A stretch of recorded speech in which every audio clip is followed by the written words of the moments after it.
Welcome everyone to today's Chitas in a nutshell shir. Today is Chaf Zayin of Monday, Sheni of Parshas Shoftim. Now, by the way, for those of you who did not get a chance to watch yesterday's shir, you can watch it on Vimeo or YouTube, preferably Vimeo.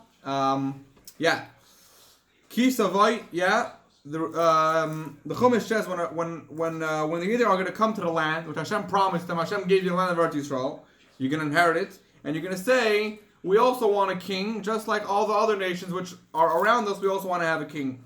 Right? So what's going to happen? Hashem says, appoint a king.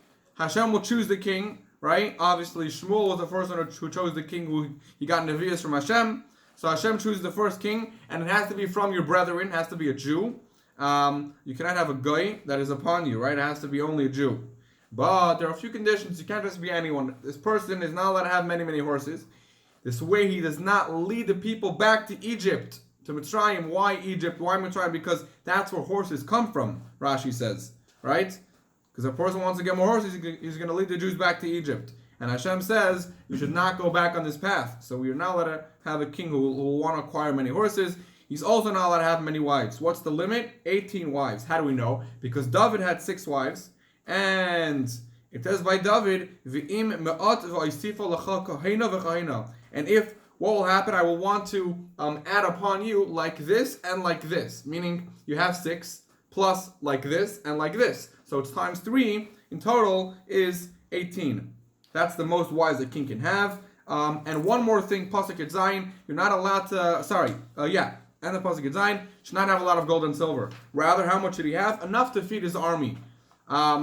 Now, when you actually appoint him, when he sits upon the throne, he's going to have 2 kings. 2 Sifrei Torahs in front of him, and he's going to have to read it before the Kohanim and the Levim. Why 2 Torahs? One that's going to be in his storage houses, right, with all his gold and silver and his precious things, and the other one is going to be to go to war with him.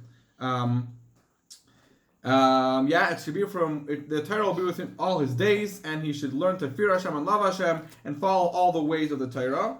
But Hashem says, make sure this, just because he has a second Torah, and the fact that he's king, and he can't do whatever he wants, and he can't say, I'm higher than my brethren. No, he's the same like everyone else, and he has to follow all the mitzvahs. He can't go to the right or to the left, and if he follows all the ways of Torah, he will have Yarech Yamim al Mamlachta, he will have many long days of his kingship.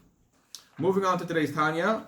So yesterday in Tanya, we spoke about a very big question. How is it possible that for the small amount of chesed, the physical kindness we grant another person by giving him money or food or being nice to him, Hashem gives us his chesed in return, which his chesed is not a physical kindness, it's not even a spiritual kindness, it's way higher. You're connecting to Hashem himself. So how is that a fair deal? How is that a fair trade?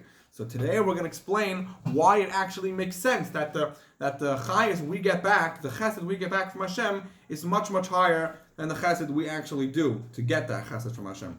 So the author gives an example. L'mashal, when you plant a seed in the ground, what happens after you plant the seed? After a few months, depending on the fruit or the vegetable or whatever it is, it'll grow. Now when it grows, it doesn't grow back a seed, and it doesn't grow back 10 seeds. It grows back a big fruit or stalks of grain or potatoes, right? There's different things that can grow. Now, the value of one seed compared to what grows after is very extreme, the difference, right? A seed is worth very little, and the fruit is worth a lot much more. How is it possible? That's the idea, that when you plant something in the ground, you're going to get back a lot more. And where's the real koyach of this seed coming from, of the fruit that grows? Where is it coming from, this energy? It's coming from the ground. Meaning the koyach to grow, right, to sprout, is really in the seed.